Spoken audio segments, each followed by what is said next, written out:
परम भक्त श्री जापू जी महाराज का। इनको जापू जी इसलिए कहते थे, इनके नाम का वर्णन भक्तमाल में नहीं, भक्तमाल में जापू बस ये नाम आया है। और कहा गया है कि ये जापू इनका नाम पड़ा क्यों। इन्होंने भगवान से कह दिया था, देखो आपकी भक्ति पूजा पाठ कितनी प्रकार से ग्रंथों में लिखी, संतों से सुनी है, हमसे तो बनती नहीं।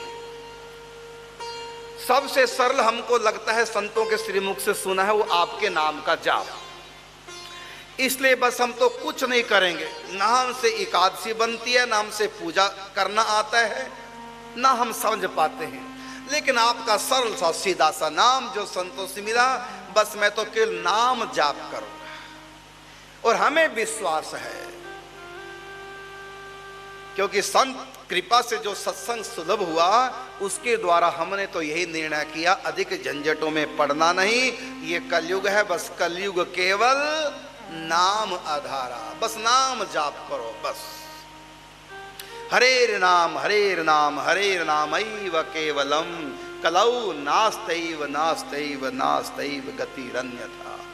कृतय अध्याय तो विष्णु त्रेतायाम यजतौ मखे द्वापरे परिचर्यायाम कलौ तद हरि कीर्तना। हरि के नाम का जप कीर्तन, बस नाम का आश्रय और कुछ नहीं। और दूसरी साधन हमको बड़ी सरल लगा, उसमें कोई मंत्र नहीं, कोई विधि नहीं, कोई विधान नहीं। दूसरी उपासना क्या है? संत सेवा। जितनी बने इनके भजन में हम संतों का सहयोग करें, संतों के भजन में वस्त्र के द्वारा, भोजन के द्वारा, कुटी के द्वारा इनकी सेवा करें, भजन के अनुकूल इनकी सेवा। सरल है, कोई जंतर नहीं, कोई मंत्र नहीं पढ़ना, कोई तपस्या नहीं, बस ये दो साधना उनको सबसे सरल लगी और उनकी रुचि भी थी। और सच बात तो यह है, जिस साधन में जिसकी रुचि होती है ना, उसको वही साधन सरल लगता है। अब इनकी रुचि जो दो जगह जग गई, बस हमेशा नाम जप करना और संतों की सेवा करना, बस और कोई काम नहीं। और इनका एक और शौक था, संतों को बुलाना, उनसे कथा सत्संग कराना। कभी कोई उत्सव होता, जन्माष्टमी, सब संतों को इकट्ठा कर लेते अपने घर में। जन्माष्टमी उत्सव, जन्माष्टमी उत्सव मनाने की महिमा ये सोचकर नहीं वो उत्सव मनाते, ये सोचकर के उत्सव मनाते कि संतों को इकट्ठा करने का, उनके दर्शन का एक बहाना मिल गया। आज एकादशी है, चलो कीर्तन का बहाना, 12 बजे तक रात्रि अर्धरात्रि तक जागरण करेंगे, फिर संतों को इकट्ठा कर लेते हैं। आज दिवाली तो, आज दशहरा तो, आज गोवर्धन पूजा, कोई भी त्योहार आता, घर में बढ़िया बढ़िया पकवान, मंदिर को सजाया जाता, सब संतों को निमंत्रण देते। आप सुनकर के विश्वास नहीं करोगे, हमारा तो सनातन धर्म है, सप्ताह में वार 7 होते हैं और त्योहार 8 होते हैं। हर रोज कोई ना कोई त्योहार, संतों का हर रोज निमंत्रण, हर रोज नए नए उत्सव। कभी किसी संगीत पार्टी को बुला लेते, चलो भजन कीर्तन, भजन संध्या, कभी कथा, पूर्णमासी पड़ी, चलो पंडित जी को बुला लिया, सत्यनारायण की कथा प्रारंभ हो गई। अब इन सब चीजों में तो पैसा लगता ही है, बस भक्तों की सेवा, संतों की सेवा और नाम का जाप, बस ये इनकी साधना थी। अलग से ध्यान करना, पूजा करना, ये सब कहते हमारे बस का नहीं है। ना हमको मंत्र जंत्र याद है, ना विधि विधान जानते हैं, बस नाम जाप और नाचो गाओ, मस्ती में ठाकुर जी के उत्सव मनाओ, संतों को बुलाओ, भोजन भंडारा कराओ, बस आनंद। और धीरे धीरे पैसा घर में खत्म हो गया, रहा ही नहीं। जब रहा नहीं, भंडारा कैसे हो? भंडारा ना हो तो संतों को बुलाएं कैसे? अब ये बड़े परेशान। इन्होंने एक दिन कथा में सुन लिया, क्या? गीता में भगवान ने कहा कि जो लोग बिना दान दिए खाते हैं वो चोर होते हैं। अब ये बात सुन ली जापू जी महाराज ने। उन्होंने सोचा कि मैंने तो सारा दान कर दिया, सेवा में संतों की भगवान की लगा दिया, कुछ भी नहीं बचा। और ये लोग देखो बड़े बड़े पैसे वाले लोग, और ये बिल्कुल भी संत सेवा, भगवत सेवा, गरीबों की सेवा, दीन अनाथों की सेवा, गौ ब्राह्मण की सेवा नहीं करते, अकेले ही कमाते हैं, खाते हैं जानवरों की तरह। तो ये तो चोर हैं सारे। अब इनसे हम टैक्स लेंगे, छापा पड़ना चाहिए इनके ऊपर। और टैक्स का मतलब इनको लूटो। मैं इनका थोड़ी लूट रहा हूं, मेरे ठाकुर जी का लूट रहा हूं। इनके घर में 10वां हिस्सा मेरे ठाकुर जी का है। जैसे जब छापा पड़ता है ना, जो टैक्स नहीं देते तो पेनल्टी पड़ती है, कुड़की हो जाती है, सरकार छीन लेती है, नीलामी कर देती है संपत्ति की, पेनल्टी पड़ती है, पुलिस ले जाती है पकड़ के, सरकार के जो आदमी पुलिस। तो जापू जी महाराज कहते हैं संत भगवान के हैं, हम भगवान के हैं, और ये भगवान के ना होकर के माया के हैं, और हमारे भगवान का 10वां हिस्सा मार रहे हैं। अब इन पे छापा डालेंगे और इनसे छीन करके सरकार को देंगे। सरकार कौन? तो सरकारी आदमी हैं ये संत, इनको खिलाएंगे। अब इन्होंने क्या किया? राजनी प्रारंभ कर दी। राह में कोई भी सेठ साहूकार लूट लेता था, जापू जी महाराज ये लूट लेते थे। वो कहते हमको क्यों लूट रहे? कहते तुम चोर हो। जापू जी से कहते हम क्यों चोर? चोर डकैत तो तू है जो हमको लूट रहा है। कहा मैं चोर डकैत नहीं हूं, मैं सरकारी विभाग का व्यक्ति हूं, और तुमने हमारी सरकार का चुराया है टैक्स, इसलिए छीन रहा हूं और सरकारी खाते में जमा कर रहा हूं। तुम कहां से सरकारी व्यक्ति लग रहे हैं? तो उसने कहा जापू जी महाराज ने, तुमको पता ना शास्त्रों में लिखा हुआ है कि 10वां हिस्सा दान करना चाहिए, और गीता में भगवान ने कहा जो बिना दान दिए अकेले ही खाते हैं वो चोर है। तो मैं भगवान का व्यक्ति हूं, तुमसे लेकर भगवान का टैक्स संतों को खिलाऊंगा। ये संत कौन है? ये भगवान के सरकारी अधिकारी कर्मचारी, वहां जमा करूंगा और संतों का खिलाया हुआ। देखो जब हम टैक्स सरकार के खाते में जमा कराते हैं, वो सरकार उस पैसे से रोड बनाती है जो हमारे ही काम आएगा। बिजली को सस्ता कर देगा, टैक्स बढ़ जाए तो हमारे काम आएगा। हॉस्पिटल बनाएगी, हमारे काम। पढ़ाई को सस्ता कर देगी, वो भी हमारे काम। तो टैक्स की जो हम टैक्स पेड करते हैं तो कई गुना होकर के सरकार हमारे लिए ही खर्च करती है। इसी प्रकार हम 10वां हिस्सा जो हम भगवान के नाम पे खर्च करते हैं, उससे भगवान कई गुना होकर के हमको वापस लौटाते हैं। इसलिए कहा कि दान दिए धन ना घटे, कह गए दास कबीर। तो जापू जी महाराज कहते, और जापू जी महाराज के एक नेम था, ये गरीबों को नहीं लूटते थे, ये उन्हीं को लूटते थे जिनके पास अपार संपत्ति है और जो दान नहीं करते। पहले पूछ लेते, देख लेते, माथे तिलक नहीं है, ठीक, गले में कंठी भी नहीं इस व्यक्ति के, ठीक, और पैसा खूब है, सब इंक्वायरी करते, फिर अंत में उनको लूट लेते थे। उनका कहना था कि छल करी बल करी बुद्धि कर साधुन के मुख दे, हुंडी के से दाम को हरि जूसों गिन ले ही। छल करी बल करी बुद्धि करे और साधुन के मुख दे ही, संतों के मुख में निवाला डालो, उनको भोजन कराओ, और इनसे छल बल कैसे भी इनसे लो और संतों को खिलाओ।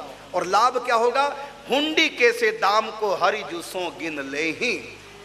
जैसे नरसिंह भगत की हुंडी भगवान ने दी, इसी प्रकार उस भगत के खजाने में भगवान बरकत डालेंगे, और उनकी संपत्ति को जो हमने भोजन आदि खरीद करके संतों को खिलाया, उससे संतों के भजन में वो भी हिस्सेदार हो जाएंगे, उनका भी कंजूसों का कल्याण हो जाएगा। तो मैं जिनको लूटूंगा उनका भी कल्याण होगा, और जिन संतों को खिलाऊंगा वो भी प्रेम से खा पी के भगवान का भजन करेंगे।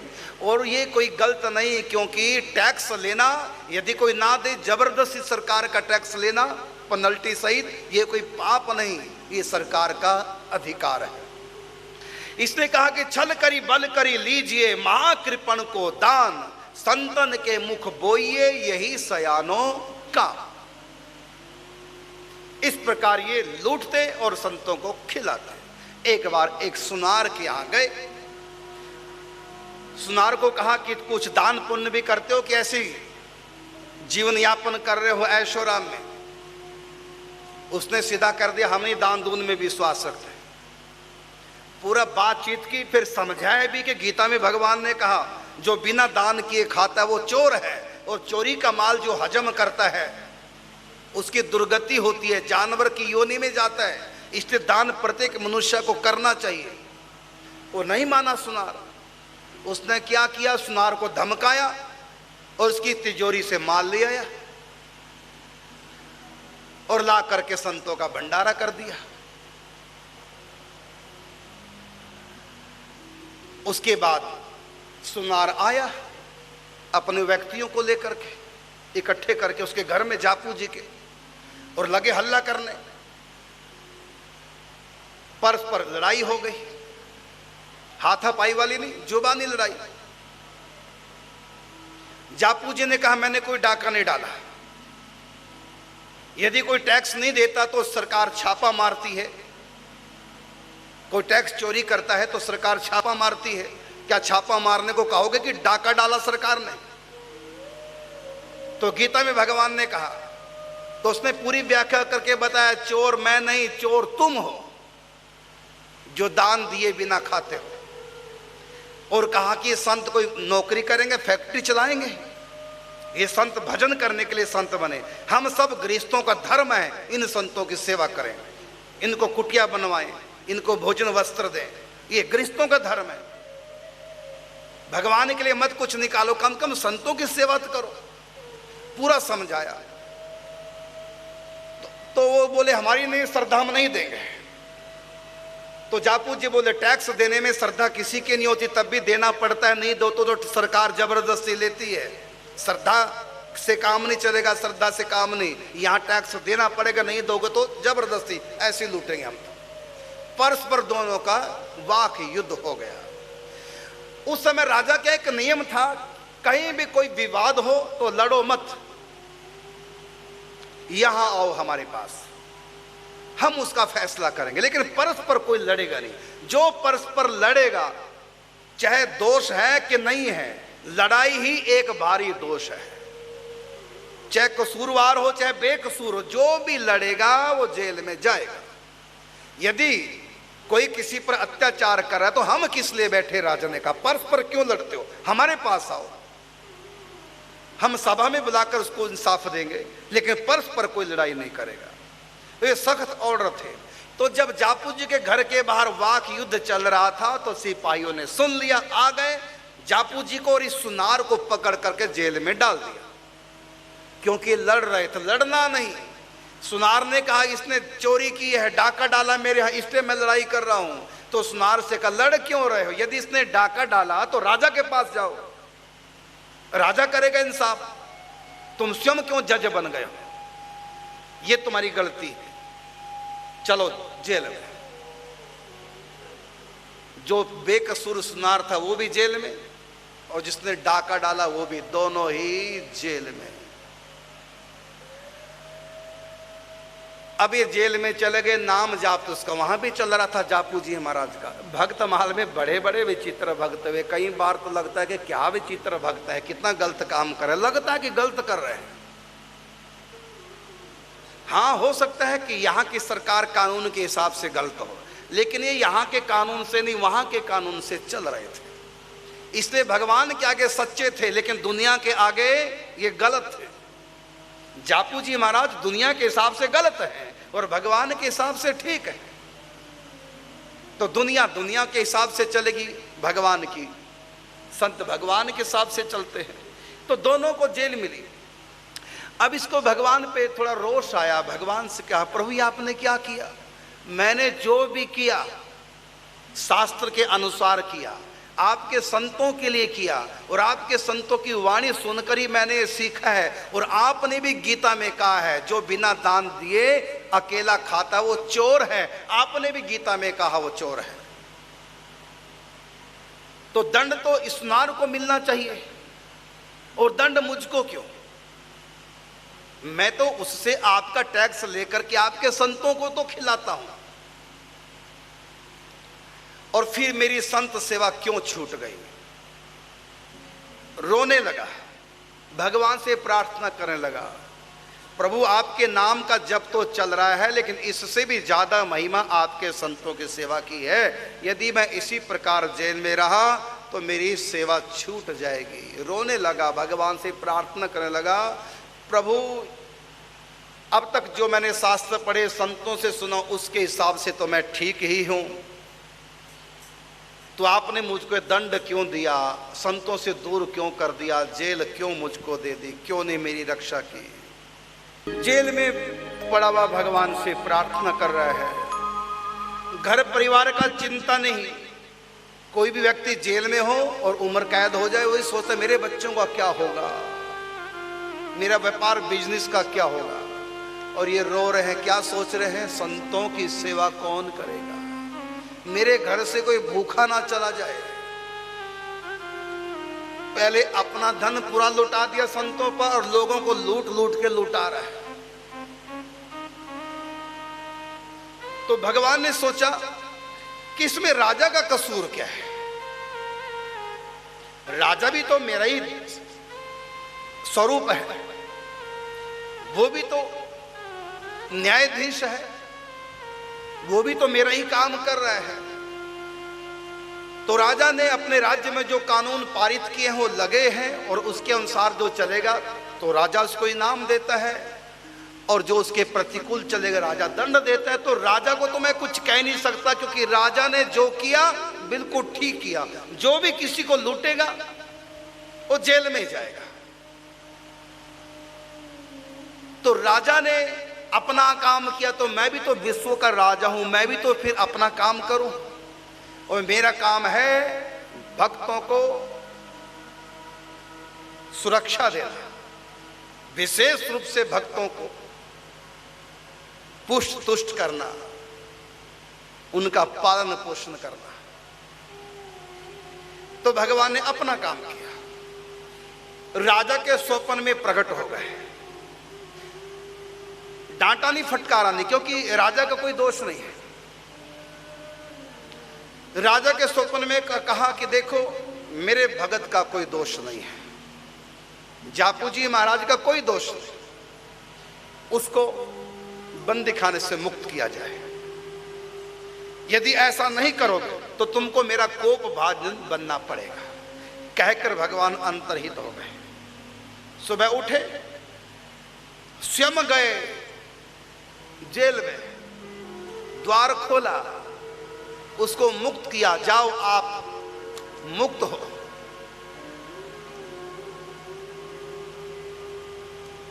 और यह भी बता दिया, भगवान ने स्वप्न आदेश दिया। उसने कहा मैं नहीं मुक्त होऊंगा, मैं तो जेल में ही रहूंगा। कहा क्यों? हम नहीं कुछ कहेंगे, बस मैं तो जेल में रहूंगा, नहीं मुझको बाहर जाना। ये क्या, अब तो रो रहे थे भगवान के लिए, बंदी खाने से मुक्त करो।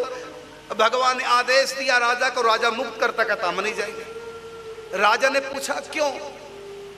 वो सब जानता है, ये काम उसका हाथ का नहीं, आप तो जाइए और मुझको अंदर ही पड़ा रहना।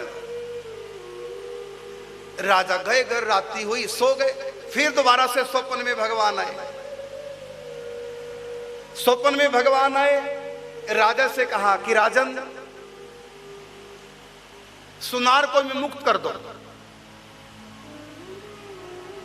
तभी वो बंदी खाने से बाहर आएंगे मेरा भक्त और संतों की सेवा करेगा। अगले दिन राजा जगे, जेल में गए, सुनार को भी मुक्त कर दिया।